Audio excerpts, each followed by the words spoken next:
Hello, Ray Condombre here for my first impressions review of the Rock is a Lady's Modesty anime. If this is your first time seeing a first impression of mine. For these, I give my thoughts on an anime airing during the current season based on the first 3 episodes, as well as try to explain in what ways I would or wouldn't recommend you giving it a try. So there will be spoilers concerning the characters, the plot, the themes, etc. from the first 3 episodes. And I just want to say that I have not read the manga for this, and I will not be touching on it at all. And please keep in mind that first impressions are just that, first impressions. So we're back with another girls band show, but with a great twist. Rock is a Lady's Modesty, or Rock wa Lady no Tanishimi Deshite, follows girls who go to an upper-class high school, but can't resist the call of rock. The main character, Lilisa Suzunomiya, pushes down her real personality and her interests to disguise herself as a proper lady after her mother remarries into the elite. She wants to become the noble maiden of her school so she can prove to them what commoners are capable of and keep her mom happy in a new place in society. But after she gets goaded into a jam session by her fellow student and drummer Otoha Kurogane, she can't help but pick up the guitar and start a band with her. This is a really fun show so far. The tone of the show is super engaging. It portrays a great juxtaposition between the stuffy, upper-class elegance and the crass and emotional music that the characters want to play, which is rock. This is played well not only for jokes, but also for the characters. While we have only properly met 2 of our characters so far over these episodes, these 2 have a really interesting dynamic and individually have great gap appeal and motivations. Lilisa has already been set up well as a great main character. She has a ton of appeal and motivation, based around isolation and identity.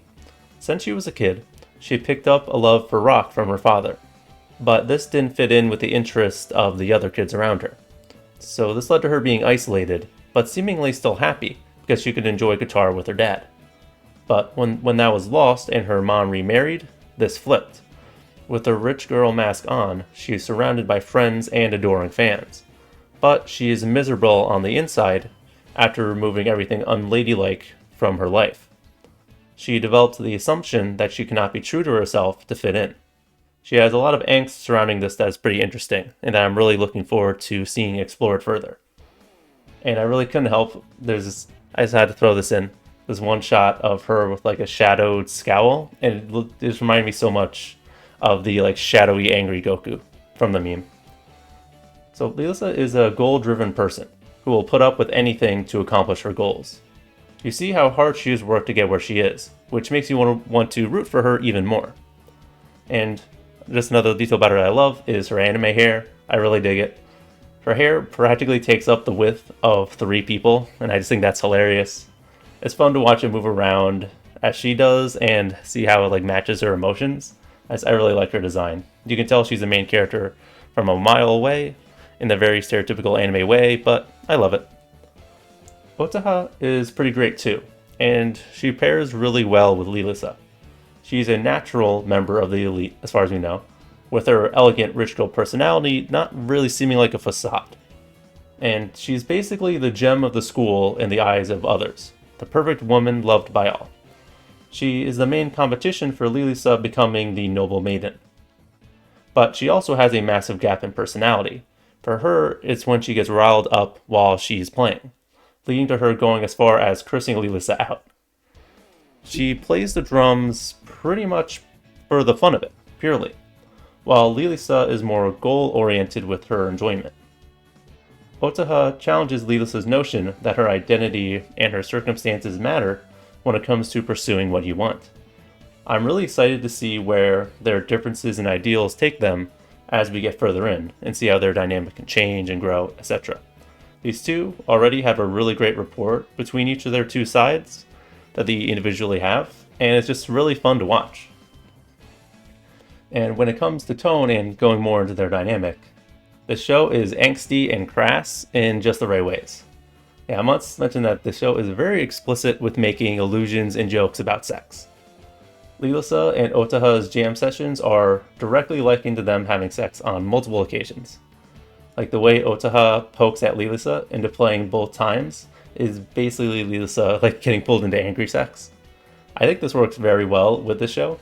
It's very funny and having some Yuri subtext for people who like that, and you can take that as you want. Who knows if it's going to go anywhere. The sexual jokes and allusions are honestly pretty fitting with the subject matter of rock music, with the character's interest being towards the more traditional, that kind of grungy form of rock as well. This is not light rock along the lines of what like After School Tea Time from K-On! And stuff like that would play. Like we already know that they like Red Hot Chili Pepper. It also works into the juxtaposition the show is going for, as talking about shoving an instrument up someone's ass is the complete opposite of the way they're supposed to be talking. And part of what makes the more frequently dirty language work is that we have the characters outside the music room, they're properly talking in a more upper class manner. So the dialogue has a lot more variety than usual, which is very nice. The show is definitely a little more adult oriented, at least older oriented, than many of the other girls band shows in my opinion, so take that as you will. But I really like this aspect of the show. One thing that makes these first 3 episodes a bit different from other similar shows is the slower pace at introducing the main group of characters. Most often with these band type of shows, and even the shows often focusing on a group of girls, like cute girls do cute things, slice of life, stuff like that, is that they'd at least tease one of the other characters by the end of the 3rd episode. So it is a slower pace when it comes to that, but I do like how the show has focused very strongly on establishing the dynamic between the main duo. If these two are the main appeal the show is going for, then they've succeeded at making me engaged with them. To me, this is communicating that we can probably expect the balance between the 4 to swing more heavily towards the main duo than a more equal quartet. I don't think that's fundamentally a bad thing, as this can be done well, and so far Lilisa and Otaha are super engaging and entertaining, so I'll remain optimistic on this point and wait to see how things play out. Moving on to the visual aspects of the show, I'm impressed so far by the art and animation, particularly in how it portrays the act of the characters playing their instruments. This show does go from 2D to 3D during their performances, which of course is going to ruffle some feathers.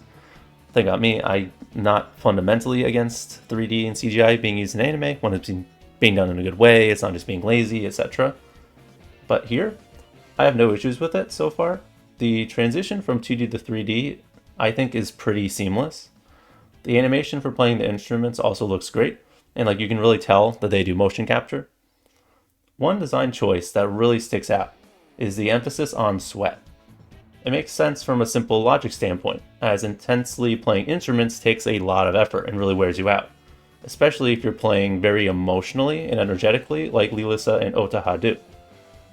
And from the standpoint of an anime, the sweat helps pull you into the performance.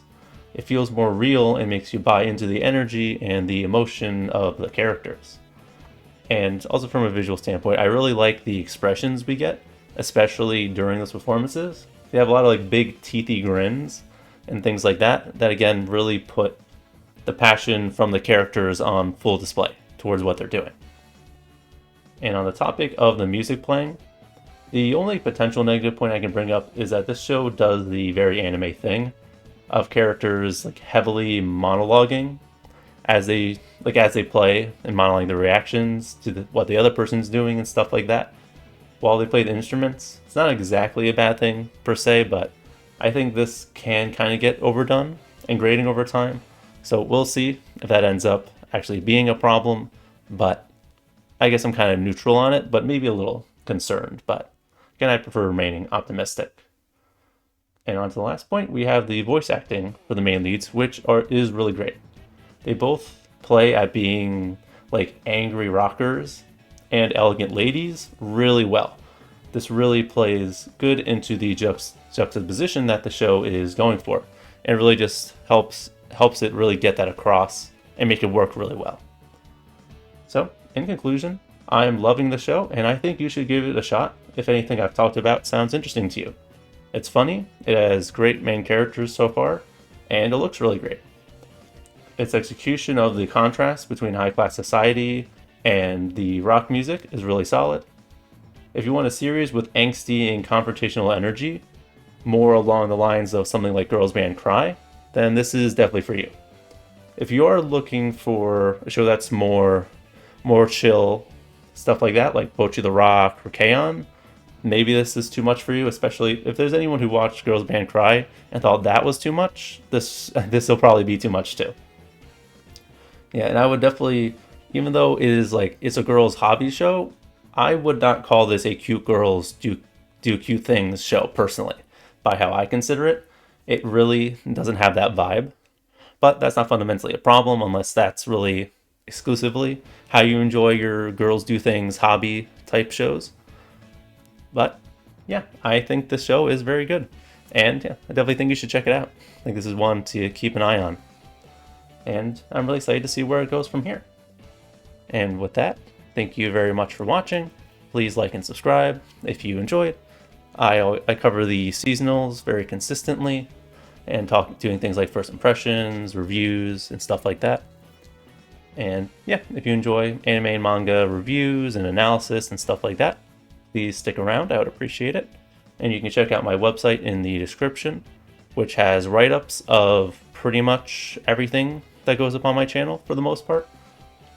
For these types of videos, like most of my video essays will be based on either be based on an existing one, or will also go up simultaneously with a write-up of it on my website. So if you're interested in that, and that also includes things like manga chapter reviews that aren't here on the channel. So yeah, thank you very much for listening.